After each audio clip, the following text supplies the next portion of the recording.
Good morning मेरे प्यारे दोस्तों। कैसे हैं आप? आशा करते हैं कि आप बहुत अच्छे होंगे। जैसा कि आपको पता है, आज की जो हमारा क्लास है मैट्रिक्स यानी आव्यूह। आव्यूह यानी वो ऐसा चैप्टर है। आव्यूह जो हमारा है वो अलजेब्रा के अंतर्गत आता है। एक आव्यूह होता है, एक डिटर्मिनेंट होता है। तो जो आज की जो हमारा चैप्टर है वो आव्यूह है, और एक जो आएगा अगला वो डिटर्मिनेंट आएगा। यानी जो अलजेब्रा का जो हमारा पार्ट है आव्यूह और डिटर्मिनेंट, इन दोनों चैप्टरों से हमारे एग्जाम में 25 से 30 नंबर के क्वेश्चन पूछ जाते हैं। इसलिए हम इस चैप्टर को ना अंदर नजरअंदाज करके, बल्कि इसे हम अच्छी तरह से क्लियर करेंगे। ठीक है, तो चलिए बिना देर किए हुए आज के सेशन को हम स्टार्ट करते हैं। अगर जो आप हमारे चैनल पर पहली बार आए हैं तो सब्सक्राइब कीजिएगा। अगर जो आपको अच्छा लगता है तो आप शेयर कीजिएगा अपने दोस्तों के बीच, ठीक है, और कमेंट कीजिएगा। ठीक है, चलिए आज का जो हमारा क्लास है वो है आव्यूह। आज का जो हमारा क्लास है वो क्या हमारा आव्यूह है।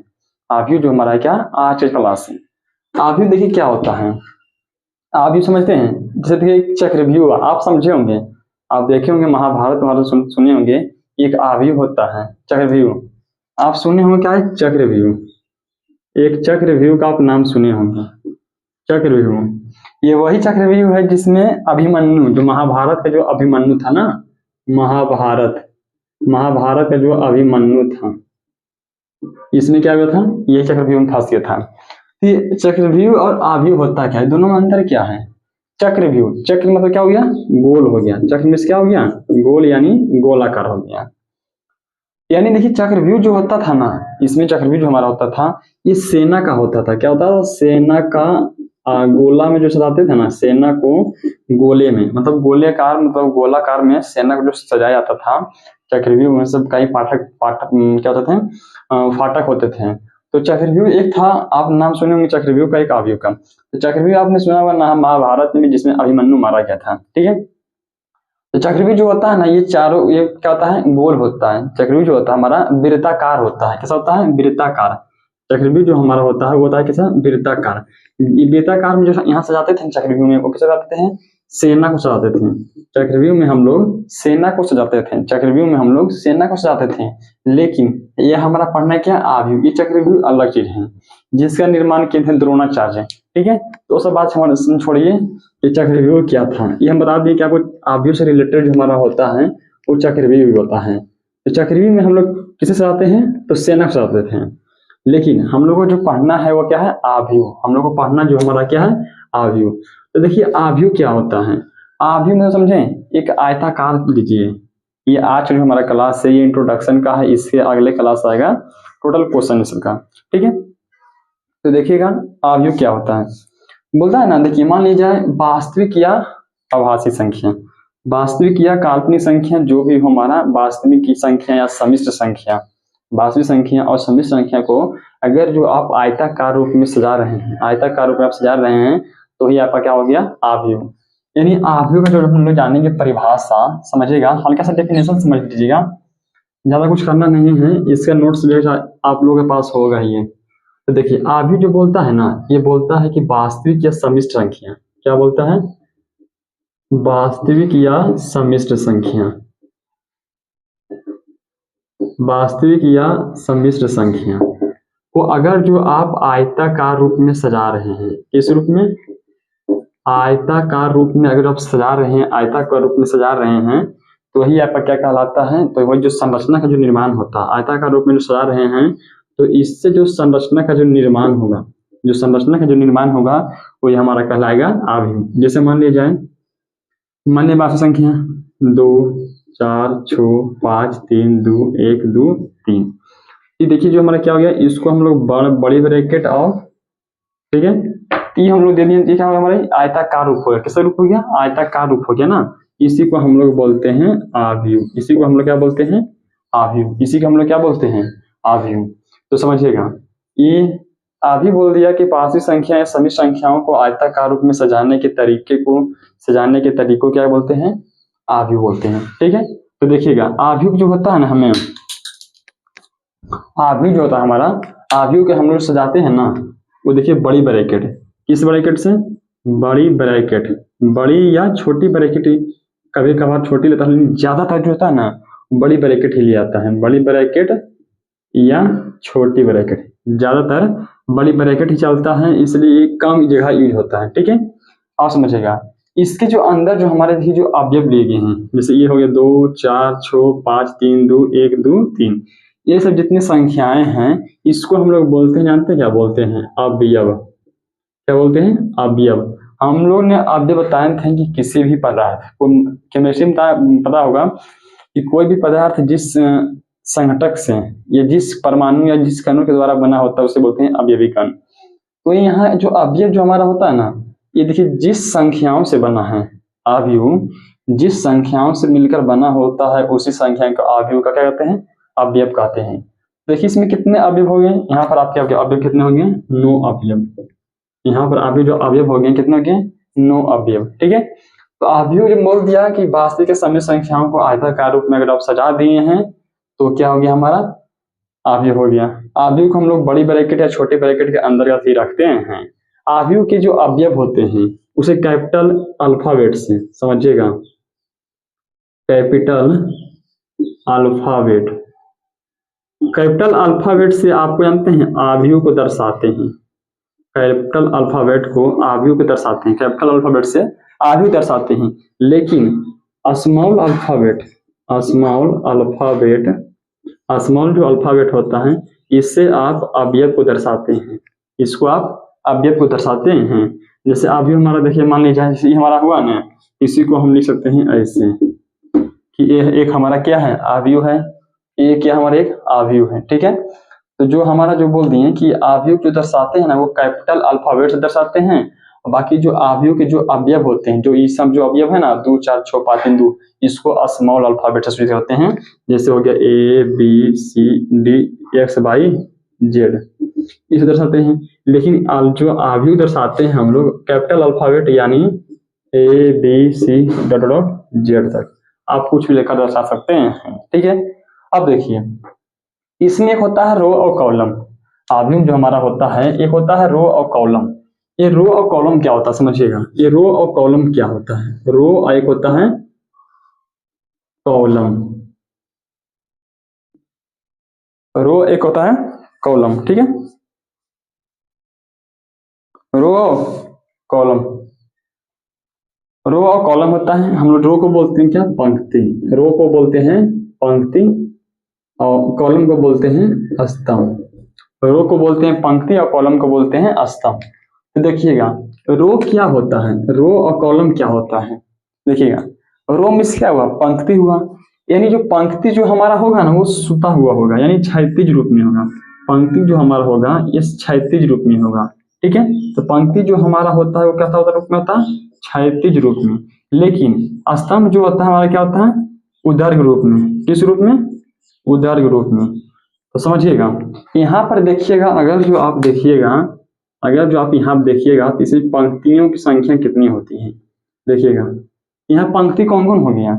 जो रहे ऐसे, मतलब जो क्षैतिज रूप में रहे, जो क्षैतिज रूप में रहे उसे बोलते हैं क्या? पंक्ति। और जो खड़ा रहे उसको बोलते हैं क्या? स्तंभ यानी कॉलम। तो देखिए यहाँ पर अगर जो आप देखेंगे ध्यान आकर, तो देखिए ये सुता हुआ है। ठीक है, फिर देखिए ये सुता हुआ है, फिर देखिए ये सुता हुआ है। यानी देखिए सब क्या हो गया? ये सब जो हुआ हमारा, ये सब जो हुआ हमारा क्या हुआ? ये सब रो हो गया। ये सब क्या हो गया? रो हो गया। ये सब क्या हो गया? रो। इसमें कितने रो हो गए हैं? 1 रो 2 रो 3 रो। इसमें कितने रो हो गई? 3 रो। जैसे क्लासरूम में जो बेंच लगा होता है, तो जो बेंच लगा होता है ना बोलता है उस रो, बोलता है first row second row third row. यानी क्षैतिज रूप में जितने भी हमारे अवयव के अवयव सजाए जाते हैं उसे हम लोग क्या बोलते हैं? रो बोलते हैं। कॉलम क्या होता है? देखिएगा हम इसे एग्जाम्पल के माध्यम से समझाना चाहते हैं। जैसे देखिए ये हमारा कोई अवयव था, हमारा ये कोई हमारा क्या था? अवयव था ना, ये हमारा क्या था? अवयव था। जैसे देखिएगा 2 4 6 5 3 2 1 2 3, ये क्या था? हमारा एक अवयव था। अब देखिए जो इसमें उदर्ग है, उदर्ग देखिए क्या है? जो खड़ा कौन कौन है? ये खड़ा है, ये खड़ा है और ये खड़ा है।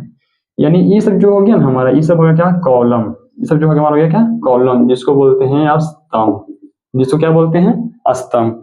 तो जो खड़ा रहे उसको बोलते हैं स्तंभ, और जो सुता रहे उसको बोलते हैं रो। अगर जो आप अपने पढ़ाई को स्टार्ट नहीं किए हैं तो आपके लिए बेहतर है, हम बता रहे हैं ना, हम मैथ को आपको 2 बार झाड़ेंगे। एक अभी जो चल रहा है ये झड़ेगा, और सितंबर के बाद एक क्रैश कोर्स मेरे द्वारा भी लाया जाएगा जो हर एक चैप्टर का बढ़िया समझाया जाएगा। तो हम 2 बार पढ़ाएंगे मैथ आपको, तो आपको हल्का हाँ क्लियर हो ही जाएगा।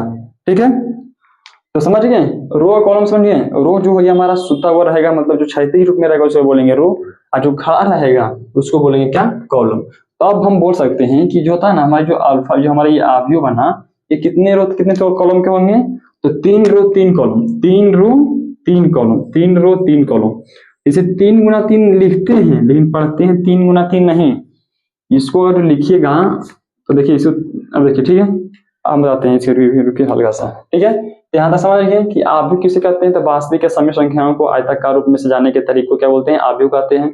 आव्यूह में जो संख्या जो उपयोग की जाती है, वास्तविक संख्या समी संख्या जो उपयोग की जाती है उसे क्या बोलते हैं, आव्यूह का अवयव बोलते हैं।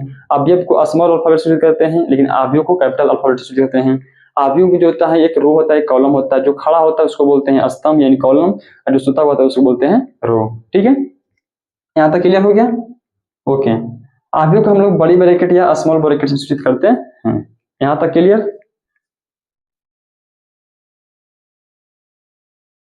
ओके ठीक है, चलिए इसके आगे चलते हैं, इसके आगे चलते हैं हम लोग।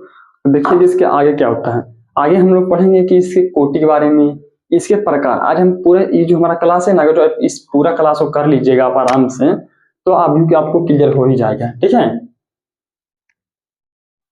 देखिए चलिए अब देखिए हम लोगों ने आव्यूह के बारे में पढ़ ली। अब देखिए उसका क्या होता है, आव्यूह एक कोटि होता है, ऑर्डर होता है। आव्यूह क्या होता है, एक कोटि होता है। देखिए क्या कोटि क्या होता है, आव्यूह का कोटि समझिएगा।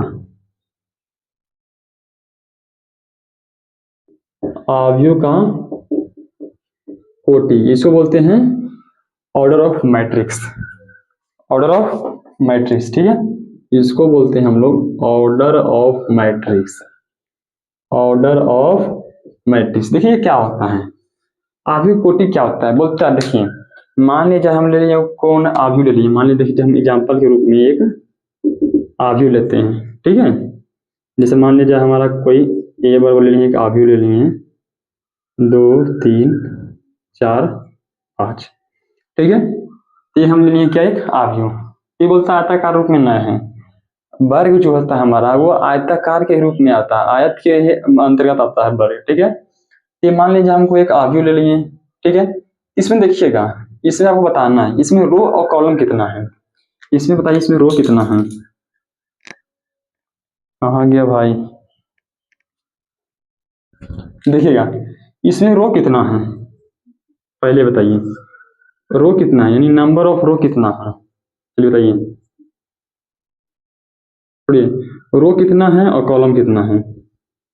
तो देखिए मेरे दोस्त, हमने रो बोला था क्या, क्षैतिज रूप बोला, और कॉलम बोला था ऊर्ध्वाधर रूप में।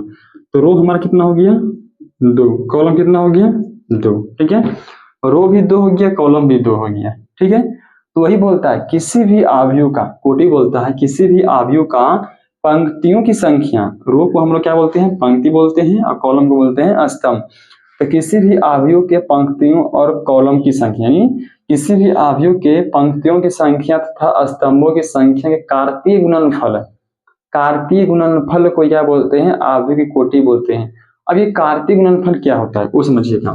कार्तीय गुणनफल, कार्तीय गुणनफल क्या होता है, देखिए ये हमारा जो आव्यूह है ये कहीं ना कहीं देखिएगा यहाँ पर ये आव्यूह जो हमारा है, ये कार्तीय गुणनफल क्या होता है, कार्तीय अंत किस में होता है, हमारा ग्राफ में होता है। कार्तीय जो शब्द जो यूज होता है वो हमारा ग्राफ में यूज होता है, ग्राफ में यूज होता है। तो जो कार्तीय जो होता है ना, मतलब कि कार्तीय गुणनफल को क्या बोलते हैं, आव्यूह की कोटि।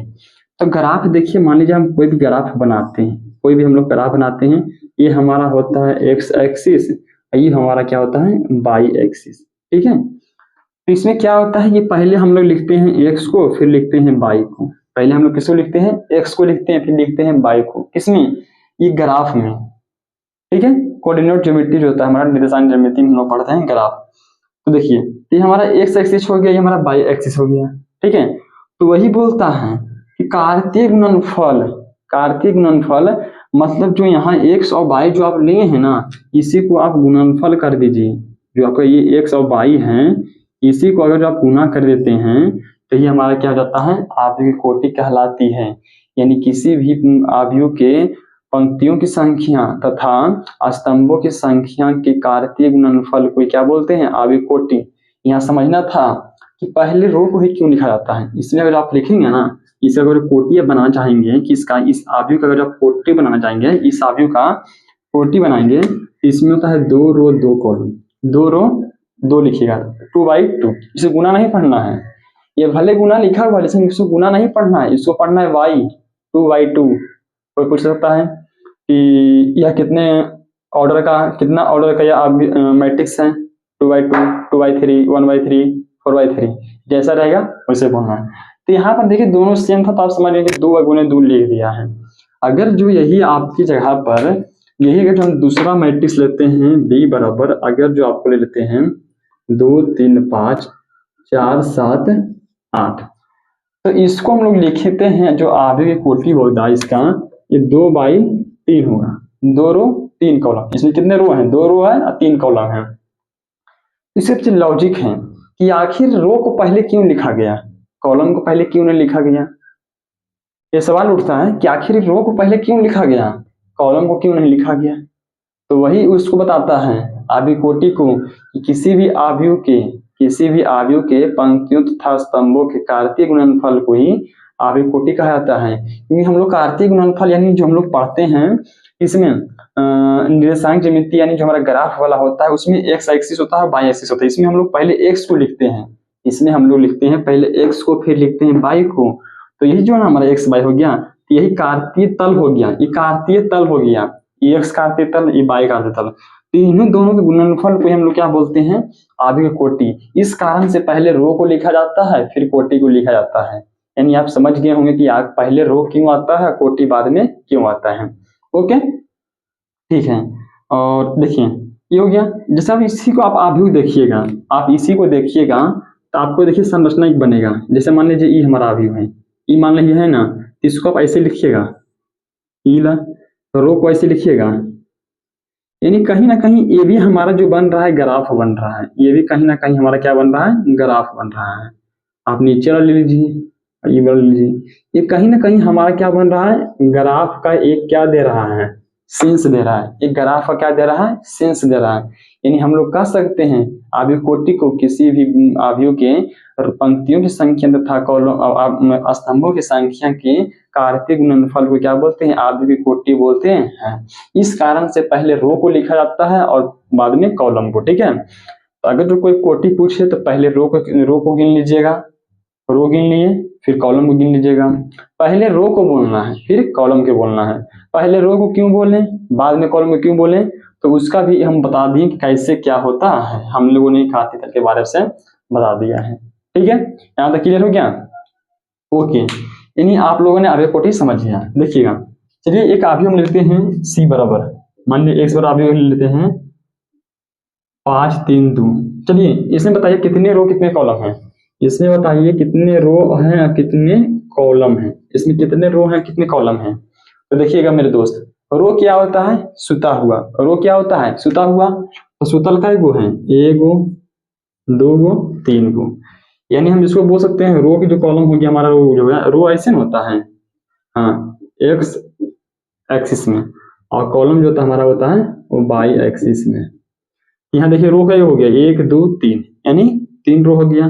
कॉलम का एक ही गुना है, तो कॉलम हमारा क्या हो गया? 1 हो गया। यानी इसको हम बोल सकते हैं 3/1 का क्या हमारा है? आव्यूह है। 3/1 का आव्यूह है। तो यहाँ तक समझ गए होंगे। ठीक है, अब इसके चलते हम लोग आव्यूह के प्रकार के बारे में पढ़ेंगे। ठीक है, आव्यूह के प्रकार पढ़ेंगे। अगर आपको आव्यूह को लिखना है व्यापक रूप जानते हैं तो आप समझ जाइएगा, लिख लीजिएगा कि आव्यूह का जो व्यापक रूप होता है हम लोग आव्यूह को लिखते हैं कैसे हैं। तो देखिएगा मेरे दोस्त, किसी भी आव्यूह की आपको संरचना करना है तो सबसे पहले देखिएगा आप बड़ी ब्रैकेट पार लीजिएगा। सबसे पहले क्या मानिएगा? बड़ी ब्रैकेट। यहाँ पर जो आएगा सबसे पहला जो अवयव आप लिखेंगे, तो सबसे पहला आप अवयव लिखेंगे। ठीक है, नहीं दिख रहा है ना?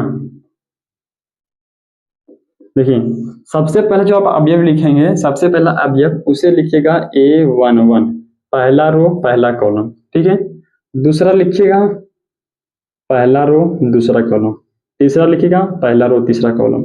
इस तरह से आप सजा सकते हैं, दूसरा रो पहला कॉलम, दूसरा रो दूसरा कॉलम, दूसरा रो तीसरा कॉलम, और तीसरा रो पहला कॉलम, तीसरा रो दूसरा कॉलम, और तीसरा रो तीसरा कॉलम।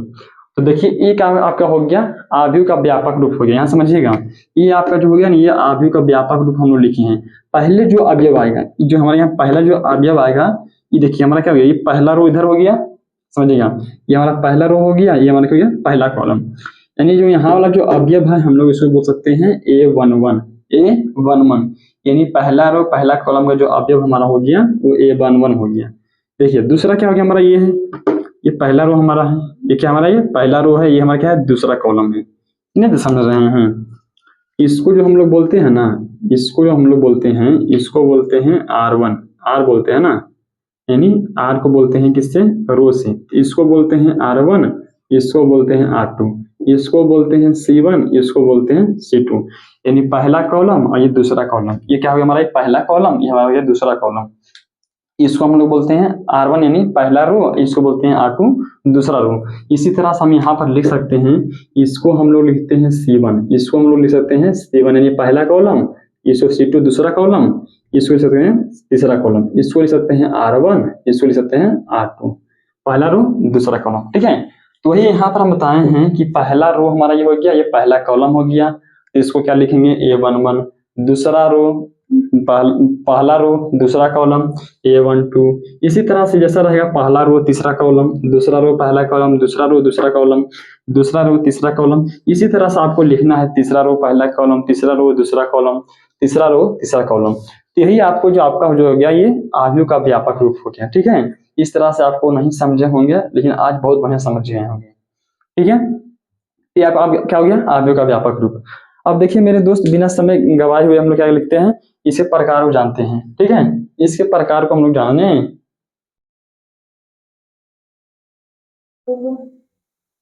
हेलो मेरे प्यारे दोस्तों, पिछला क्लास हमारा गड़बड़ा गया था कुछ प्रॉब्लम की वजह से, इसलिए स्क्रीन पर लिया जाएगा। ठीक है, ओके। देखिए पहले जो हमारा आव्यूह को जो हम लोग प्रकार पढ़ रहे थे ना, आव्यूह को हम लोग प्रकार पढ़ रहे थे, आव्यूह का हम लोग जो प्रकार पढ़ रहे हैं, है ना, आव्यूह के बारे में हम लोग जान गए थे कि आव्यूह किससे कहते हैं। पिछला जो क्लास था ना, जो क्लास हो रहा था, उसमें अचानक कुछ प्रॉब्लम्स की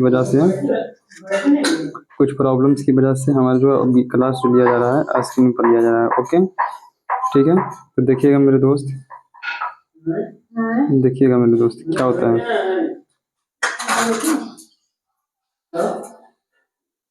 देखिए हम इसको मिटा देते हैं, समझने में आसानी होगा।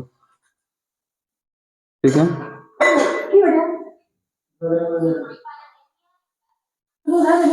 ओके। देखिए हमारा पहला प्रकार है क्या, पंक्ति आव्यूह यानी रो मैट्रिक्स। क्या है, रो मैट्रिक्स। रो मैट्रिक्स किसे कहते हैं, बोलते हैं कि वैसा आव्यूह, यानी वैसा आव्यूह जिसमें मात्र एक पंक्ति हो, यानी पंक्ति जो हो, रो हो, कितना हो, एक हो, अवस्था एक से ज्यादा हो, यानी कॉलम की जो संख्या होगी ये एक से ज्यादा होगी, तो उसे हम लोग क्या बोलेंगे, पंक्ति आव्यूह। जैसे देखिएगा मेरे दोस्त, जैसे हम लोग लिख सकते हैं, तो मान लीजिए एक हम आव्यूह लेते हैं, A बराबर 1 2 3। इसमें देखिए रो एक गो है, लेकिन कॉलम जो है 3 गो है, कॉलम C1 C2 C3 है। ठीक है, तो कॉलम 3 गो है, यही आपको ध्यान देना है। ओके,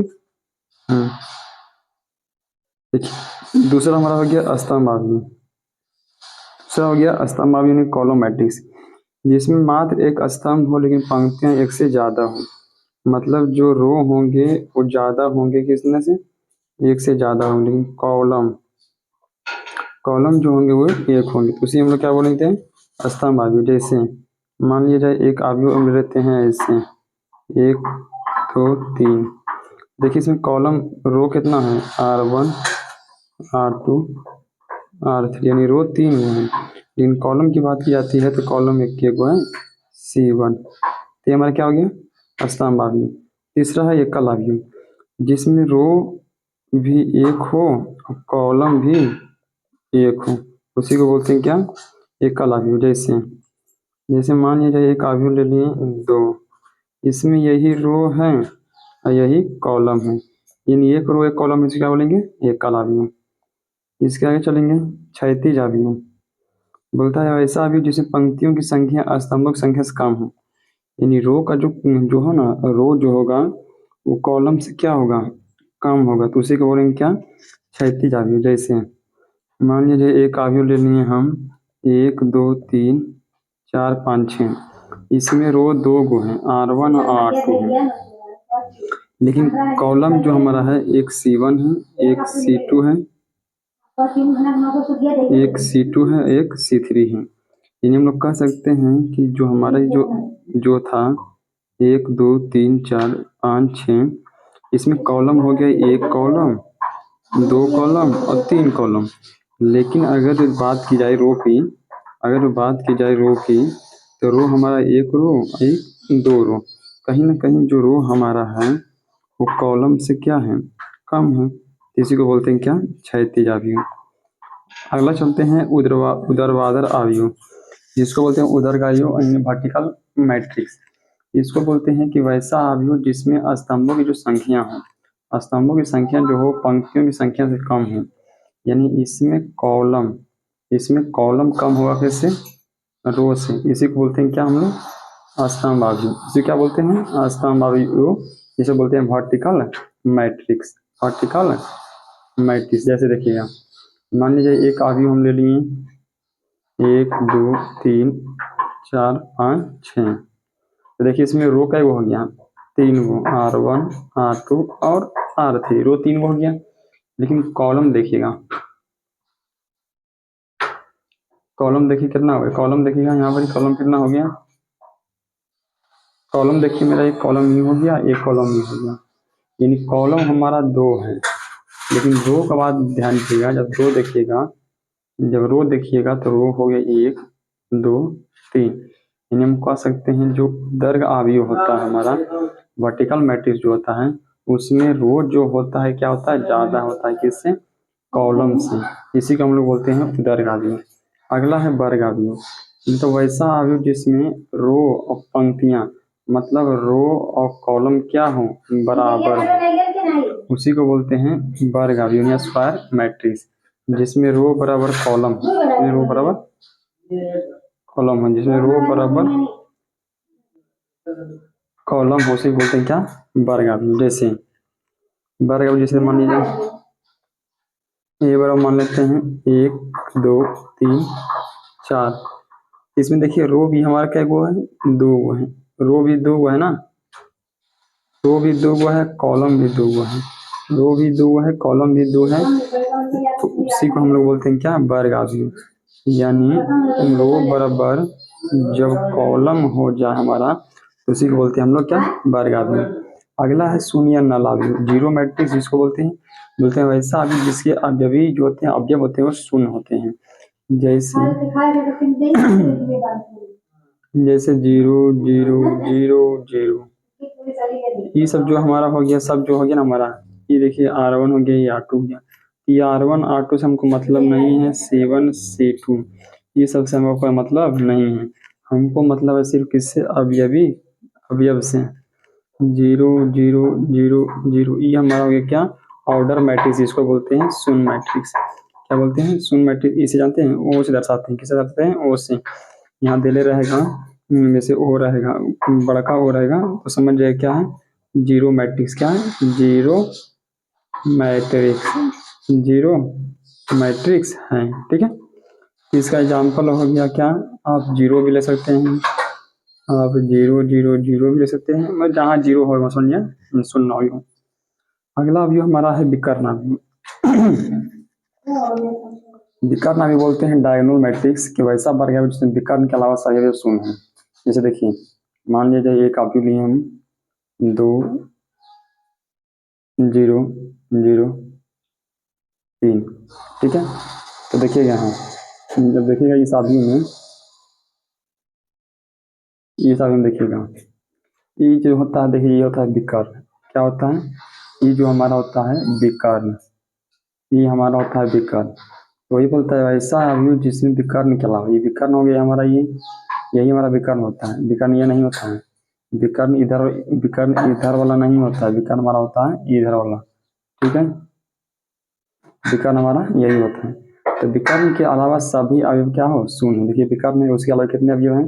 सब क्या है? शून्य है। तो उसी को हम लोग क्या बोलते हैं? विकर्ण अवयव। ठीक है, विकर्ण अवयव एक वर्ग मैट्रिक्स अवयव होती है। ठीक है, लेकिन विकर्ण मैट्रिक्स जो होते हैं सभी अवयव समान नहीं होते हैं।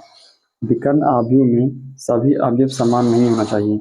जो भी इसमें जो होगा, जैसे मान लिया जाए, जैसे इसमें जो होगा ना, जैसे मान लीजिए एक मैट्रिक्स लेते हैं, A11, A21, A12, A22। तो इसमें जो होगा ना, इस सभी जो ये दोनों जो है ना, विकर्ण का जो अवयव हमारा है, ये दोनों तो जीरो रहेगा ना, ये दोनों जीरो रहेगा। लेकिन ये दोनों जो रहेगा ना, ये समान नहीं होना चाहिए, सेम नहीं होना चाहिए, ये अलग अलग होना चाहिए, मतलब सेम नहीं होगा।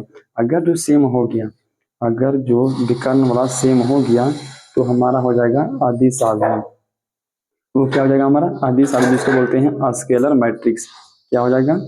अदिश अवयव। क्या हो जाएगा? अदिश अवयव। ठीक है, जैसे जैसे हम ले लेते हैं 2 0 0 2, ये जो हमारा हो गया, ये क्या हो गया हमारा? अदिश अवयव। क्या हो गया हमारा? अदिश अवयव। ठीक है, अगला देखिएगा एकक अवयव, मतलब ऐसा यूनिट मैट्रिक्स जिसके वर्गीय अवयव के प्रत्येक विकर्ण का अवयव एक हो एवं अन्य अवयव शून्य हो, उसे बोलते हैं यूनिट मैट्रिक्स। यानी देखिए जैसे हो गया यूनिट मैट्रिक्स, देखिए आता है, इसे आई से सूचित करते हैं। ठीक है, यूनिट मैट्रिक्स जैसे हो गया 1 0 0 1, यानी विकर्ण के अवयव 1 हो, बाकी जितना भी अवयव हो सब शून्य हो, उसी को बोलते हैं क्या? Unit matrix. यूनिट मैट्रिक्स देखिए एक अदिश अवयव होता है। ठीक है, क्योंकि दोनों क्या है? सेम है। ओके, जैसे एक 3 कॉलम का देखिए 1 0 0 0 1 0 0 0 1, ये हमारा हो गया क्या? अदिश, ये हमारा क्या हो गया? एकक अवयव, यानी यूनिट मैट्रिक्स। क्या हो गया? यूनिट मैट्रिक्स, जिसे आई से सूचित करते हैं हम। अगर जो आप किसी भी अवयव, मान लीजिए कोई हमारा अवयव ए है, और इसमें अगर जो आप यूनिट मैट्रिक्स गुना करते हैं तो इसमें कोई इफेक्ट नहीं पड़ता है, वही हमारा आता है, इसमें कोई प्रभाव नहीं होता है। किसी भी अवयव में यूनिट मैट्रिक्स से मल्टीप्लाई करने पर उसमें कोई प्रभाव नहीं पड़ता है, वही रहता है। ठीक है, ओके। अब आता है निम्न त्रिभुजाकार लोअर ट्रिगोनल मैट्रिक्स क्या होता है? ये बोलता है वैसा अवयव जिसमें विकर्ण के नीचे का अवयव तथा ऊपर के अवयव शून्य हो, उसे निम्न त्रिकोणमितीय अवयव कहते हैं। जैसे देखिए, जैसे मान लीजिए एक हम ले लिए ऐसे, 1 0 0 2। ठीक है, तो देखिए ई जो है, ई देखिए मान लीजिए, तो देखिए ई मान लीजिए, देखिए है ना, और क्या बोलता है? वैसा वर्ग अवयव जिसमें विकर्ण के नीचे के अवयव शून्य तथा ऊपर के अवयव शून्य ना हो, उसे निम्न त्रिकोणमितीय अवयव कहते हैं। बोलते हैं 1 2 3 0। ठीक है, ये मतलब क्या है? वर्ग अवयव है 2/2, दो रो 2 कॉलम का है। देखिए ये हमारा, देखिए यहाँ से एक त्रिभुज बनने के लायक है, ये त्रिभुज बन रहा है, बन रहा है। तो इसके नीचे जो अवयव है क्या है? शून्य है, और इसके ऊपर के अवयव जो हमारा क्या है? अशून्य है। तो इसी को हम लोग क्या बोलते हैं? इसी को हम लोग बोलते हैं निम्न त्रिकोणमितीय, यानी लोअर ट्रिंगुलर मैट्रिक्स, इसी को हम लोग बोलते हैं। ठीक है, अगला आता है उच्च त्रिकोणमितीय अवयव। ये क्या होता है समझिएगा, उच्च त्रिकोणमितीय अवयव क्या होता है? बोलता है कि वैसा अवयव जिसमें विकर्ण के ऊपर के अवयव शून्य तथा नीचे का अवयव शून्य ना हो, तो उसे बोलते हैं त्रिकोणमितीय अवयव। जैसे देखिए, जैसे ए बराबर ले लिए हम 1 2 3 0, तो देखिए ये हमारा एक त्रिभुज का निर्माण करेगा। जैसे अगर बनाएंगे तो हमारा एक त्रिभुज बन रहा है ना, त्रिभुज बन रहा है। तो अब इसके ऊपर देखिए क्या है? शून्य है, इसके ऊपर के अवयव क्या है? शून्य है, बाकी नीचे का अवयव क्या है? शून्य नहीं है। तो ये हमारा हो गया क्या? उच्च त्रिकोणमितीय अवयव। उच्च त्रिकोणमितीय अवयव त्रिभुजों की संख्या जो होती है, जहाँ मैट्रिक्स का क्रम है, इसमें जो संख्या होती है ना, यही होता है। ठीक है, स अवयव या को अवयव जिसको बोलते हैं, किसी अवयव में अवयव कुछ पंक्ति में आपको समय हटा दिया जाता है तो उसे अवयव, तो मतलब उसे स अवयव कहते हैं। जैसे जैसे मान लिया जाए, जैसे मान लिया जाए 2 3 4 2, जैसे मान लीजिए 2/2 का कॉलम है, रोक कर क्या है, ये हमारा अथी है। अब इसी में क्या कर रहे हैं ना, किसी अवयव के अवयवों में से कुछ पंक्तियां या स्तंभों को हटा दिया जाए तो अवयव जो उत्पन्न होता है ना उसी को बोलते हैं सा। जैसे ये 2 4 था,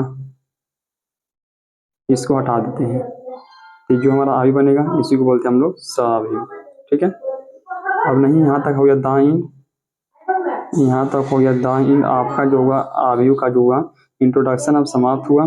इसके अगले क्लास में इसके कुछ क्वेश्चन प्रैक्टिस करवाए जाएंगे। ठीक है, तो जुड़ना ना भूलें। Okay, bye bye. Bye bye. ठीक है।